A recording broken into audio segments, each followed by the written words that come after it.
আসসালামু আলাইকুম রাহমাতুল্লাহ। আমরা এই ইএমপি মেশিনটা কীভাবে অপারেট করতে হয় এটা সম্পর্কে আজকে বিস্তারিত জানব।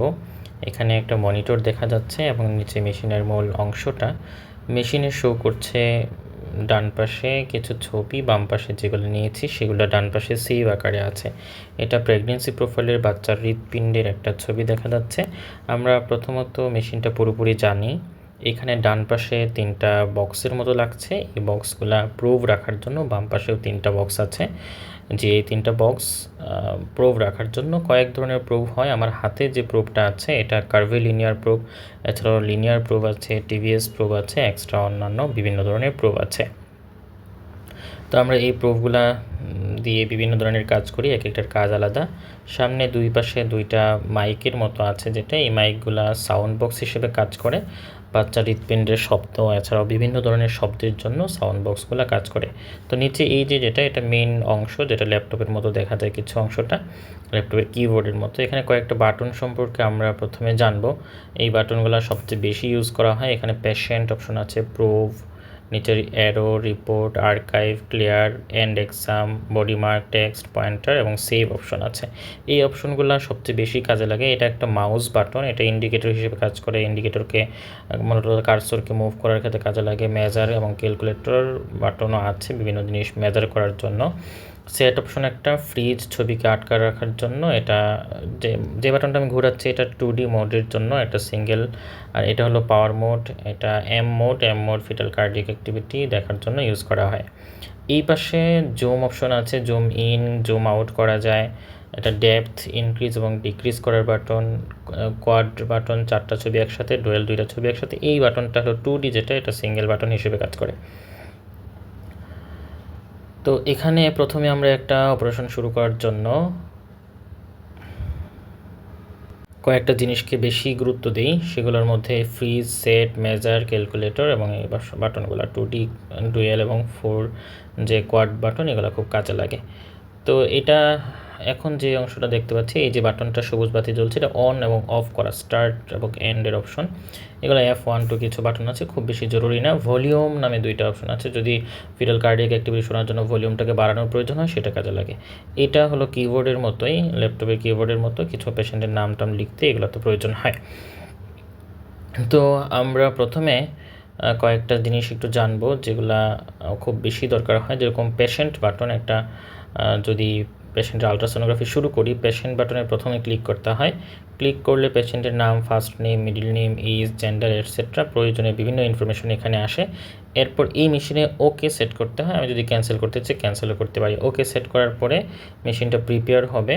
তো কোন প্রুভে আমি কাজ করতে চাই সেটা সিলেক্ট করে দিতে হবে। প্রুভ অপশন থেকে ক্লিক করার পরে এখানে কয়েকটা অপশন আছে, adult abdomen, abdomen difficult, kid abdomen, kidney ureter, bladder, prostate, gynaecology, early pregnancy, middle late pregnancy, fetal cardio, abdominal vessel, pelvic floor, অনেকগুলো আছে। এর মধ্যে early pregnancy, middle and late pregnancy, gynaecology, abdominal ultrasound আমাদের বেশি প্রয়োজন হয়। আমরা middle and late pregnancy বর্তমানে সিলেক্ট করব, যেহেতু একটা প্রেগনেন্সি প্রোফাইলের আলট্রাসাউন্ড আমরা এখন করে সেটা আমরা আপনাকে দেখাবো।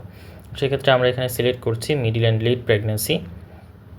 তো সিলেক্ট করার পরে মনিটরটা প্রিপেয়ার্ড হলো এক্সামিনেশনের জন্য। আমরা 2টা বাটন সিলেক্ট করেছি, প্রথমে পেশেন্ট, এরপর প্রুফ বাটন সিলেক্ট করেছি।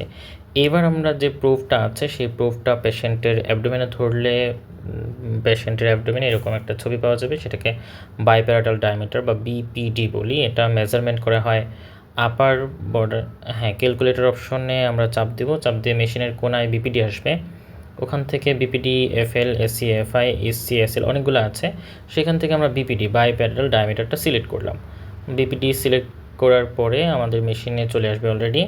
এটা মেজার করতে হয় আপার বর্ডার এবং আপার বোনসের আপার বর্ডার থেকে লোয়ার বোনসের লোয়ার আপার বর্ডার পর্যন্ত, অর্থাৎ আউটার বর্ডার থেকে পরের বোনসটা ইনার বর্ডার পর্যন্ত মেজার করতে হয়। সেক্ষেত্রে আমরা এখানে মেজার করছি, এখানে আঙ্গুল দিয়ে দেখাচ্ছি যে বিষয়টা, থ্যালামাস এবং মাঝখানে ফক্স সেরিব্রি 2টা দেখা যাচ্ছে। সেই 2টা দেখার পরে আমরা এখানে মেজার করব। এই যে মেজার করছি, উপরের বোনসটার আউটার বর্ডার থেকে নিচের বোনসটার ইনার বর্ডার পর্যন্ত আমাদের নিতে হবে এবং ফক্স সেরিব্রির জন্য অবশ্যই 90 ডিগ্রি অ্যাঙ্গেল থাকে, এটা এনশিওর করতে হবে। এখানে মেজারমেন্ট হয়ে গেল অলরেডি। তো বিপিডি মেজার করার পরে আমরা এসি অ্যাবডোমিনাল সার্কামফারেন্স মেজার করব। সেই একইভাবে এসি আনার পরে ফ্রিজ করলাম, ফ্রিজ বাটন দিয়ে তারপরে ক্যালকুলেটর বাটন চেপে আমরা বাম পাশে যে অপশনগুলো আসবে বিপিডি এসি, হ্যাঁ ওই নিচে এসি অপশন আছে, এসি মানে অ্যাবডোমিনাল সার্কামফারেন্স, এটা একটা রাউন্ড শেপে আসবে, এইটা এখন মেজার করব। তো এখানে মেজার করা হচ্ছে, এই যে এসি চলে আসছে,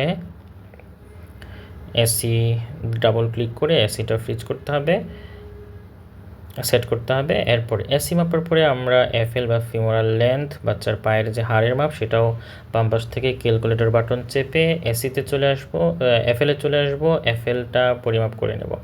একটা কথা মনে রাখতে হবে, এখানে এফএলটা পরিমাপ করা দেখাচ্ছি আমি, একটা কথা মনে রাখতে হবে, বিপিডি, এসি এবং এফএল এই তিনটা জিনিসই ফুললি কমপ্লিটলি মাপার পরেই কেবলমাত্র বাচ্চার ওয়েট দেখাবে। যদি এই তিনটার একটা মিসিং থাকে বাচ্চার ওয়েট দেখাবে না। এখানে বাচ্চার ওয়েট এক্সপেক্টেড ফিটাল ওয়েট দেখাচ্ছিল। তো এটা হলো ফিটাল কার্ডিয়াক অ্যাক্টিভিটি, অর্থাৎ বাচ্চার হার্ট রেট দেখা। প্রথমত পিডাব্লিউ মোড, যেটা এটা দিয়েও হার্ট রেট দেখা যায়, অথবা এম মোড, এই এম মোড দিয়েও হার্ট রেট দেখা যায়। যদি পিডাব্লিউ মোড আমরা অন করি তাহলে হার্ট রেট সাউন্ড ওই সাউন্ড বক্সের মাধ্যমে ভালো করে শোনা যাবে, আর এম মোডে সাউন্ডটা শোনা যাবে না। আমরা পিডাব্লিউ মোডে বাচ্চার হার্ট রেট দেখে এখানে হার্ট রেট মেজার করেছি, উপরে লেখা heart rate 157 beat per minute, এটা ফিটাল হার্ট রেট। এছাড়াও আমরা এএফআই মাপতে পারি। এএফআই মাপার জন্য আমরা ক্যালকুলেটর বাটন দিয়ে ওভাবে যাব।